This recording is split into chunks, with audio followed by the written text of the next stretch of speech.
2 மக்கபேயர் அதிகாரம் 11. லீசியாவின் வீழ்ச்சி.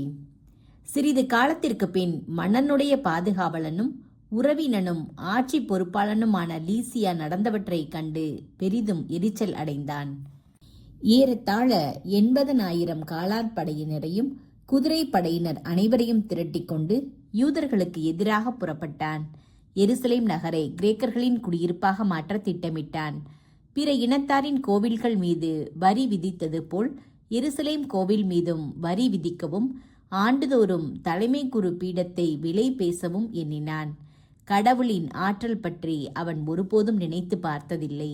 மாறாக பெரும் திரளான தன் காலால் படையினரையும் ஆயிரக்கணக்கான குதிரை படையினரையும் 80 யானைகளையும் நம்பி இருமாப்பு கொண்டான்.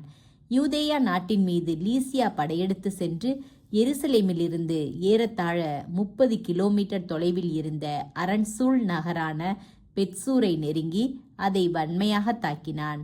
கோட்டைகளை லீசியா முற்றுகையிட்டது பற்றி மக்கபேயும் அவருடைய ஆள்களும் அறிய நேர்ந்தது. அப்பொழுது இஸ்ரேலை மீட்க ஒரு நல்ல வானதூதரை அனுப்புமாறு அவர்களும் எல்லா மக்களும் அழுது புலம்பி மன்றாடினார்கள். மக்கபே தாமே முதலில் படைக்கலம் எடுத்துக்கொண்டார். தங்களின் உறவின் முறையினருக்கு உதவி புரியும்படி மற்றவர்களும் தம்மோடு சேர்ந்து தங்கள் உயிரை பணயம் வைக்குமாறு தூண்டினார். அவர்களும் விருப்புடன் ஒன்றாக சேர்ந்து முன்னேறி சென்றார்கள்.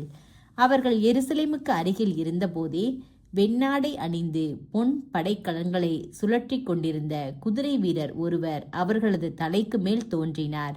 அப்போது அவர்கள் அனைவரும் இணைந்து இரக்கமுள்ள கடவுளை போற்றினார்கள்.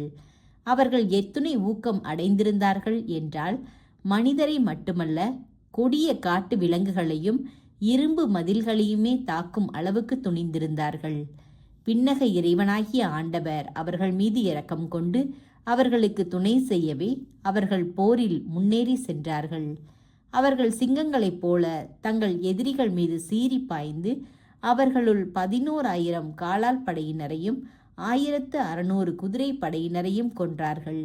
எஞ்சியிருந்த அனைவரையும் புறமுதுகு காட்டி ஓட செய்தார்கள். அவர்களுள் பலர் காயமடைந்து படைக்கலன்களை இழந்து தப்பி சென்றார்கள். லீசியாவும் இழிவுற்று தப்பியோடினான். லீசியா யூதர்களோடு சமாதானம் செய்து கொள்ளல். அறிவாளியான லீசியா தனக்கு நேரிட்ட தோல்விகளை பற்றி சிந்திக்கலானான்.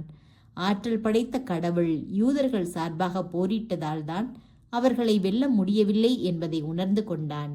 ஆகவே அவர்களிடம் ஆள் அனுப்பி முறையாக உடன்பாட்டுக்கு இசையுமாறு அவர்களை தூண்டினான். மன்னனை வற்புறுத்தி அவர்களின் நண்பனாக்க முயல்வதாக உறுதிமொழிந்தான். பொது நன்மையை கருதி லீசியாவின் பரிந்துரைகள் அனைத்துக்கும் மக்கபே இசைந்தார். அவர் யூதர்கள் சார்பாக அவனிடம் எழுத்து மூலம் விடுத்திருந்த வேண்டுகோள்கள் அனைத்தையும் மன்னன் ஏற்றுக்கொண்டான்.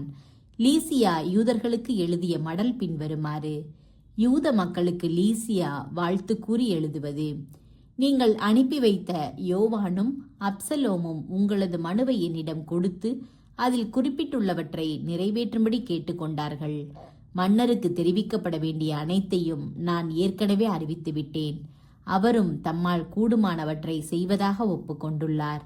அரசிடம் நீங்கள் நல்லெண்ணம் காட்டினால் எதிர்காலத்தில் உங்கள் நலனுக்காக பாடுபட முயல்வேன். இவற்றை பற்றி விளக்கமாக உங்களோடு கலந்து பேசுமாறு உங்களுடைய தூதர்களுக்கும் என்னுடைய பிரதிநிதிகளுக்கும் பணிந்திருக்கிறேன். வணக்கம். 148ஆம் ஆண்டு தியோகோரிந்து மாதம் 24ஆம் நாள் இம்மடல் விடுக்கப்பட்டது. லீசியாவுக்கு மன்னன் விடுத்த மடல் வருமாறு: தம் சகோதரர் லீசியாவுக்கு அந்தியோக்கு மன்னர் வாழ்த்து கூறி எழுதுவது: எம் தந்தை இறைவனடி சேர்ந்து விட்டதால் நம் ஆட்சிக்கு உட்பட்ட குடிமக்கள் கலக்கமின்றி தங்கள் அலுவல்களில் ஈடுபட வேண்டும் என விரும்புகிறோம். கிரேக்கர்களுடைய பழக்க வழக்கங்களை யூதர்கள் ஏற்றுக்கொள்ள வேண்டும் என்று நாங்கள் எம் தந்தை கொண்டு வந்திருந்த திட்டத்திற்கு அவர்கள் இணங்கவில்லை என்றும், தங்கள் வாழ்க்கை முறையையே அவர்கள் தொடர்ந்து மேற்கொள்ள விரும்புகிறார்கள் என்றும், தங்கள் பழக்க வழக்கங்களையே கடைபிடிக்க நம்மிடம் இசைவு கேட்கிறார்கள் என்றும் கேள்விப்பட்டோம். இம்மக்களும் தொல்லையின்றி வாழ வேண்டும் என நாம் விரும்புவதால் அவர்களுடைய கோவில் அவர்களிடமே திருப்பி கொடுக்கப்பட வேண்டும் என்றும், அவர்கள் தங்கள் மூதாதையருடைய பழக்க வழக்கப்படியே வாழலாம் என்றும் நாம் முடிவு செய்கிறோம். ஆகையால் நீர் அவர்களுக்கு இச்செய்தியை அனுப்பி நமது நட்பை உறுதிப்படுத்துமாறு கேட்டுக்கொள்கிறோம். அதனால் அவர்கள் நம் முடிவுகளை அறிந்து கவலையின்றி தங்கள் அலுவல்களில் மகிழ்ச்சியோடு ஈடுபடுவார்கள். யூத மக்களுக்கு மன்னர் விடுத்த மடல் வருமாறு. யூதர்களின் ஆட்சி குழுவினருக்கும் மற்ற யூதர்களுக்கும் அந்தியோக்கு மன்னர் வாழ்த்து கூறி எழுதுவது. நலம் நலம் அறிய நாட்டம்.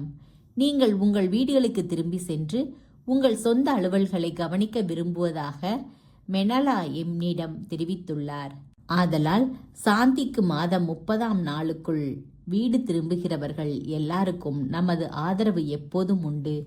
முன்பு போல யூதர்கள் தங்கள் உணவு முறைகளையும் சட்டங்களையும் கடைபிடிக்க முழு இசைவு அளிக்கிறோம். அறியாமையால் செய்திருக்கக்கூடிய குற்றங்களில் யாதொன்றுக்காகவும் எவ்வகையிலும் அவர்களுள் எவனும் தொல்லைக்கு உள்ளாக மாட்டான். உங்களுக்கு ஊக்கமூட்ட மெனலாவை அனுப்பியுள்ளோம். வணக்கம். 148ஆம் ஆண்டு சாந்திக்கு மாதம் 15ஆம் நாள் இம்மடல் விடுக்கப்பட்டது. ரோமையர்களும் யூதர்களுக்கு ஒரு மடல் விடுத்தார்கள். அம்மடல் பின்வருமாறு. யூத மக்களுக்கு ரோமையர்களுடைய தூதர்களாகிய குயிந்து மெம்மியும் தீத்துமானியும் வாழ்த்து கூறி எழுதுவது. மன்னரின் உறவினரான லீசியா உங்களுக்கு வழங்கியுள்ள சலுகைகளுக்கு நாங்களும் இசைவு தெரிவிக்கிறோம். ஆனால் மன்னரிடம் தெரிவிக்க வேண்டும் என்று அவர் முடிவு செய்தவற்றை நீங்கள் ஆராய்ந்தவுடன் உங்களுள் ஒருவரை எங்களிடம் அனுப்பி வையுங்கள். அப்போது உங்களுக்கு ஏற்ற கோரிக்கைகளை மன்னர் முன் வைக்க முடியும். ஏனெனில் நாங்கள் அந்தியோக்கு நகருக்கு போய்க் கொண்டிருக்கிறோம். எனவே உங்களது கருத்தை நாங்கள் அறிந்து கொள்ளும் பொருட்டு காலம் தாழ்த்தாது ஆள் அனுப்புங்கள். வணக்கம். 148ஆம் ஆண்டு சாந்திக்கு மாதம் 15ஆம் நாள் இம்மடல் விடுவிக்கப்பட்டது.